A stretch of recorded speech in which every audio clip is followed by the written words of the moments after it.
Bonjour et bienvenue sur ma chaîne. Aujourd'hui on va se faire un petit bricolage ensemble, vous l'avez vu. On va transformer ce couteau Victorinox. Ici on est sur le modèle Huntsman, oui je le prononce à l'allemande. Et on va le transformer pour en faire un couteau qui sera adapté, je dirais, à s'amuser à faire de la sculpture sur bois. On va le modifier sur pas mal de points. Je vais vous expliquer ça et puis ensuite on verra ensemble la réalisation. Alors c'est un couteau qui me vient encore une fois de mon pote Jus qui utilise énormément de couteaux, qui parfois les détournent de leur usage principal. Et là à un moment donné, il bossait dans une boîte qui importait des huîtres. Donc l'ouverture d'huîtres avec un couteau suisse ne marche pas bien. Donc déjà on a une lame ici qui est fortement abîmée au niveau de sa pointe évidemment. On va changer ça. Je vais vous expliquer à chaque fois sur chaque élément. Je vous montre d'abord les soucis qu'il a. Ici, une lame très abîmée. Vous voyez que le tranchant est même complètement déformé. Donc c'est déjà, on va intervenir forcément sur ces deux éléments. Alors le premier ici, la grande lame, eh bien je vous ai fait un petit dessin. Ça va être peut-être même un peu plus parlant. Eh bien voilà, la lame principale ici. Je vais m'amuser à faire ici au bout. Et bien voilà une petite courbe. Alors c'est presque une forme tento, mais il y aura quand même un petit arrondi. Donc ça évidemment ça nous permettra de travailler avec l'avant ici du couteau. La deuxième pièce, à savoir la petite lame, et bien là on va pas s'embêter, on va partir vraiment ici de la base. On va tracer un trait à peu près ici, comme vous voyez là. Et puis là on va se faire une lame qui sera effectivement très droite. On modifiera également les tranchants pour essayer d'avoir le tranchant le plus plat possible qui sera le plus efficace sur du bois. Autre élément qu'on va changer, c'est évidemment cette pièce là qu'on va transformer en gouge. Alors il y a déjà des vidéos notamment sur la chaîne de Jus Alpin qui avait fait une petite revue là-dessus justement. Donc j'avais déjà transformé un de mes couteaux. On va simplement creuser ici et de l'autre côté on va un petit peu arrondir. L'idée c'est d'en faire un outil qui va nous permettre de creuser, notamment si on s'amuse à faire des petites cuillères. Autre modification également, ça va être sur ici l'ouvre pardon, je vais vous le sortir en même temps, sur l'ouvre-boîte, où là eh bien on va faire une modification un petit peu particulière. Au début je voulais vraiment venir ici continuer le tranchant et puis finalement je me suis dit que cette petite pièce elle pouvait être intéressante pour la modifier et en faire un petit ciseau à bois. Donc ça veut dire que je vais enlever un petit peu de matière ici, comme on peut le voir ici sur le dessin, peut-être d'un peu plus près, ça va être plus simple. Voilà, je vais enlever un petit peu de matière et là je vais laisser une petite partie que je vais transformer en ciseau à bois. Alors un ciseau à bois, vous l'avez déjà vu, on a une partie plate et on a une partie ici qui remonte. Voilà quand on le voit de profil. Par rapport au couteau, eh bien théoriquement, parce que si vous regardez bien, il y a déjà une petite partie là. Je devrais le faire de ce côté-là, mais ça va être pas pratique parce que tenir le couteau de cette manière-là, ben, je vais avoir ça qui va me gêner, donc je vais être obligé de le travailler comme ça et de faire cette partie ici au-dessus. Donc je vais devoir travailler au-dessus ici pour faire vraiment un angle assez important. Ensuite, autre modification que je vais apporter à ce couteau. Alors vous l'avez peut-être vu dans la vidéo de Monsieur Félix Himmler, c'est ici de travailler sur cette pointe là, ce qui peut permettre éventuellement ensuite de venir ici faire quelque chose, un tracé ici qui va me permettre d'avoir quelque chose de parallèle. Donc ça c'est la première des choses, je suis pas certain d'utiliser, mais pourquoi pas. Ce que je veux faire par contre, c'est ici et bien faire des petits marquages à ce niveau là. Donc là, lorsque vous êtes contre une surface plate, vous avez ici une partie qui va toucher, et puis là évidemment, donc on ne sera pas sur quelque chose de forcément parallèle, mais c'est pas bien grave. Et puis je vais mesurer la base du couteau ici, et je vais commencer à mettre des traces à 5 mm. Et toutes les 5 mm, je vais mettre une petite trace. Ça va me permettre notamment de pouvoir mesurer entre guillemets quand j'ai besoin de faire quelque chose, ou si vous êtes en train de faire une petite gravure, de pouvoir vérifier à tout moment si vous êtes à peu près dans les clous. Ça peut être intéressant d'avoir une espèce de petite un petit emplacement ici, et je pense que même ici à la base je vais faire des petits traits qui me permettront de caler ici le crayon si j'ai besoin de faire un tracé, hein, de me mettre ici et puis de venir tirer le crayon. Je vais me mettre ici une toute petite encoche. Donc vous voyez, c'est des modifications qui sont assez simples. Il n'y a pas grand chose de très compliqué. Alors toutes ces modifications, vous allez pouvoir les faire avec un Dremel par exemple. Moi je vais utiliser peut-être d'autres outils, mais je pense que le Dremel à un moment donné il va ressortir. Et puis au début je voulais également changer les plaquettes. Alors les plaquettes, c'est assez marrant parce que là elles sont usées, abîmées avec le temps. Donc vous voyez, elles ne sont plus du tout brillantes. Par contre elles ont un aspect intéressant, c'est qu'elles sont vraiment elles accrochent vraiment bien. Donc je suis pas sûr pour l'instant de changer les plaquettes. Ce que j'ai aussi, et ce que je fais bien souvent, c'est lorsque je pars en forêt, j'apporte toujours avec moi un peu de papier de verre. Alors là c'est le dernier papier de verre, hein, c'est le 800, mais ça me permet aussi de venir ici caler, et puis de venir ici poncer et d'utiliser le couteau comme cale. Donc j'ai besoin vraiment d'une partie assez plate pour pouvoir faire ça. Donc ça, je pense que je vais peut-être pas modifier, en tout cas pas tout de suite. Vous me direz si ça vous intéresse, eh bien je vous referai un petit tuto et j'enlèverai les plaquettes et on s'en refera peut-être d'autres. En tout cas, j'ai vraiment envie de laisser cette plaquette là.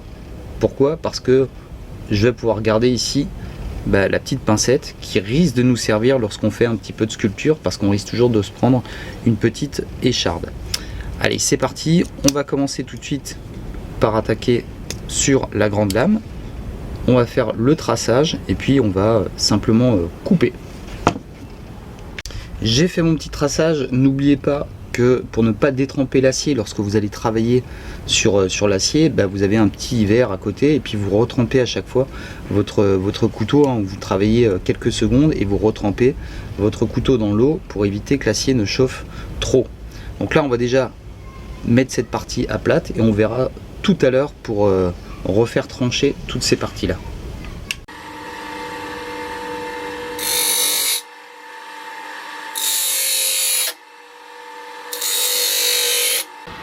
Première opération réalisée. Donc là on est sur, voilà, comme je vous le disais, presque un tento mais arrondi. Donc c'est ce que je voulais, et je vous le disais, le tranchant on s'en occupera tout à l'heure. On va faire le marquage de la petite lame. Alors là c'est très simple, hein, je vais utiliser un réglet. Je me cale ici juste à ce niveau là, je pense, jusqu'à la pointe. Voilà, et j'ai juste à noircir tout ce qui dépasse pour avoir un petit repère visuel. Je descends même encore un tout petit peu. Voilà, donc je sais que je vais avoir toute cette manière à ôter. Pareil, on va faire ça sur la meule. Donc cette pièce elle est modifiée. Ici on voit très bien que du coup c'est plein, ça coupe plus. Et puis on a un profil qui est extrêmement droit. Donc là aussi attention, il faut que ce soit vraiment le plus plat possible, hein, pour avoir un tranchant qui soit facile à affûter, etc. On continue maintenant avec la modification de cette pièce. On va le placer dans l'étau. Moi je préfère travailler comme ça parce que c'est beaucoup plus facile et d'avoir cette partie ici. Donc l'endroit qu'on va creuser avec le Dremel, c'est celui-ci. On va commencer à travailler ici et de l'autre côté on s'amusera ensuite à venir faire un espèce d'arrondi. Mais de ce côté là, donc pas le côté où il y a le petit onglet, de ce côté là je vais placer ici cet outil et je vais venir travailler ici un petit peu là en essayant d'être le plus centré possible. Donc pour ça évidemment on place son couteau dans un étau et puis on va venir travailler avec le Dremel de ce côté là. Alors on peut toujours, comme je vous le disais, refroidir. Alors soit moi j'utilise de temps en temps un pulvérisateur, un pit par dessus, hein, sinon vous prenez simplement votre doigt et puis de temps en temps vous venez ici refroidir la pièce.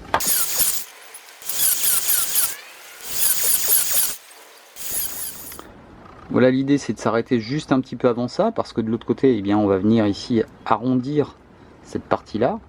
Et puis là au niveau de la profondeur, vous voyez, ça va largement suffire. Moi je m'arrête ici. Vous pouvez faire un angle un peu plus important, mais pour moi ça suffit largement. Et donc on va faire l'autre côté. On va également utiliser le Dremel parce que ça marche très bien. Et puis là l'idée, voilà, c'est de faire vraiment un arrondi par-dessus.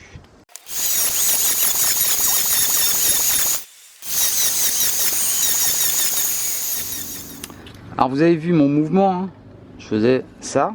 Et puis là, maintenant, on est sur quelque chose de plat, donc je vais travailler un petit peu plus ces côtés-là. L'idée, c'est de la rendre un petit peu plus ronde que ça, mais à peine. Voilà, il faut qu'on ait quand même une petite partie plate. Alors là, on le voit beaucoup mieux. Hein. Là, on voit qu'on est toujours sur du plat. Donc là, je vais m'amuser à arrondir cette partie-là. Alors, je vais le faire en le mettant de ce côté, c'est plus visuel. Et puis ensuite, je reviendrai de l'autre côté pour arrondir le tout. Voilà, là, j'ai arrondi cette partie-là.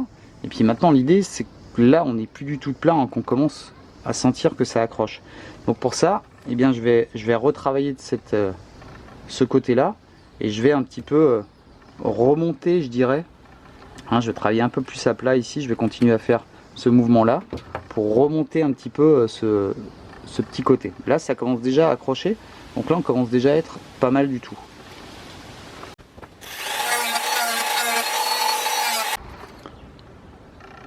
Alors pour avoir un aspect fini comme ça déjà, donc là, ma pièce elle est terminée. Hop, on peut la voir, voilà.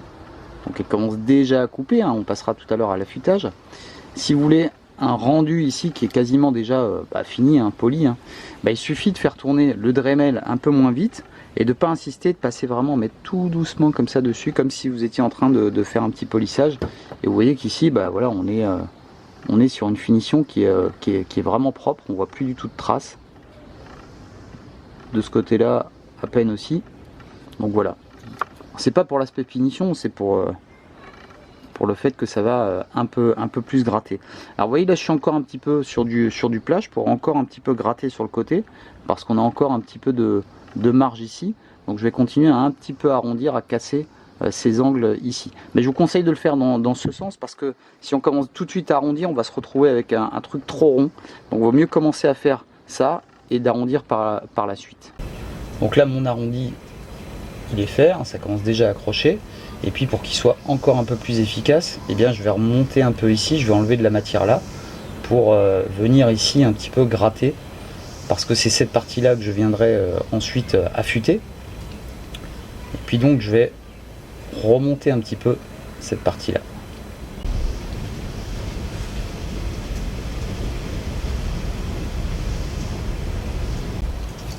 Alors on va s'occuper de cette partie là. On va enlever un peu de matière avec la meule ici pour dégager un petit peu une partie plate au-dessus pour en faire un petit ciseau à bois. Bon, je vais enlever à peu près ça, hein, je vais pas enlever beaucoup. Et puis là évidemment je vous le disais, on va le refaire avec le Dremel, mais par-dessus on va ici faire une petite partie plate, le petit tranchant de ce côté là. C'est fait, donc là on est évidemment sur du plat, on viendra refaire un tranchant d'un côté ou de l'autre. Et là ici, on va travailler sur cette partie ici, là, avant. Et on va revenir le plus plat possible. Je pense qu'on va essayer de retrouver du plat jusque à peu près là. Voilà, on va faire une zone plate jusque là. Et puis ça, on va le faire au Dremel tranquillement. Donc là c'est fait. On est sur une partie ici qui est plate. Et puis là, on va s'occuper du tranchant. Donc là, encore une fois, je vais venir travailler avec le Dremel de cette manière-là. Et je vais le faire que d'un côté, je vais le faire que de ce côté ici. Donc je vais remonter le tranchant. Non, je vais le faire des deux côtés. Je vais le faire des deux côtés pour remonter jusque là. Donc un petit tranchant en V, mais avec vraiment beaucoup d'angles pour que ce soit très facile à pénétrer dans le bois.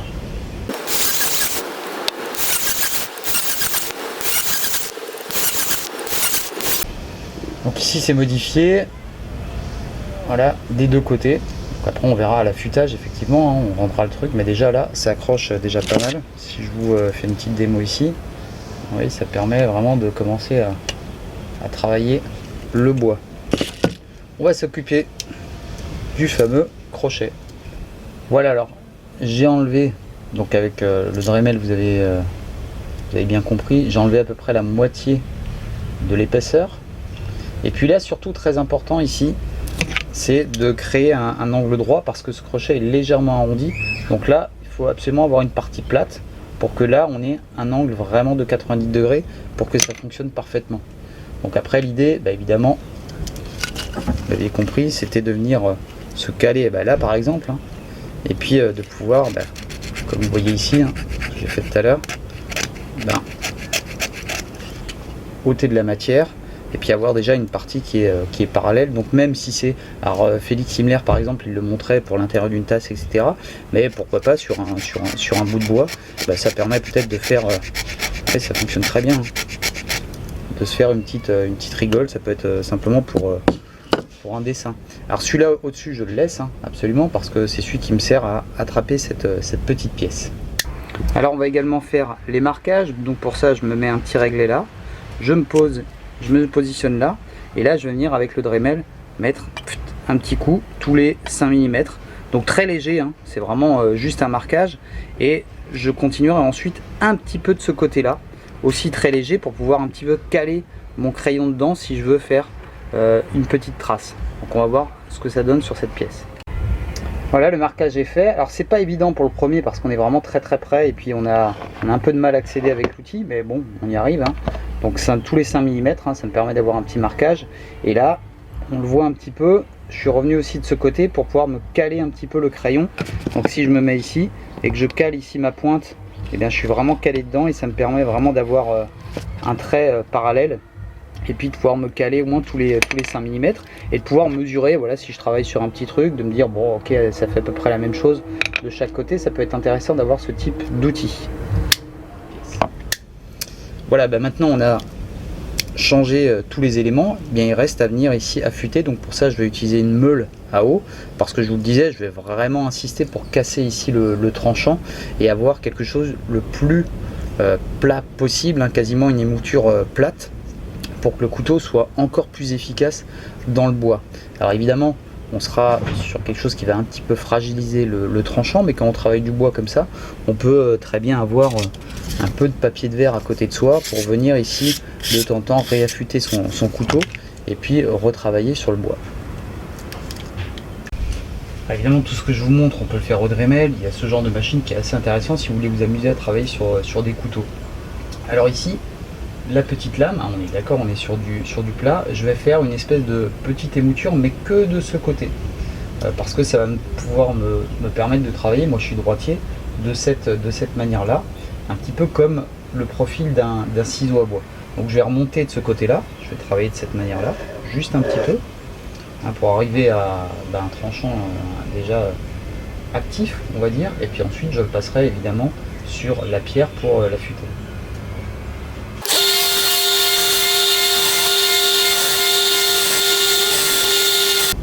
Donc là c'est relativement grossier, hein, mais voilà, ça me permet d'être monté un petit peu, et là ça coupe déjà très fort.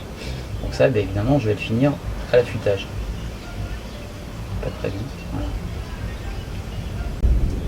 Idem pour la grande lame, je vais essayer, alors là des deux côtés cette fois-ci, je vais remonter aussi pas mal le tranchant.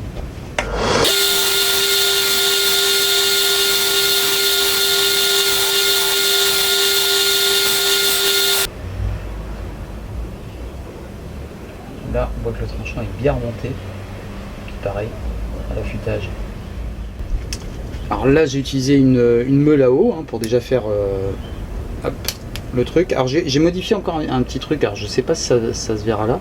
C'est que là, mon tranchant, je l'ai je lui ai donné un peu de ventre ici, et je l'ai remonté légèrement là.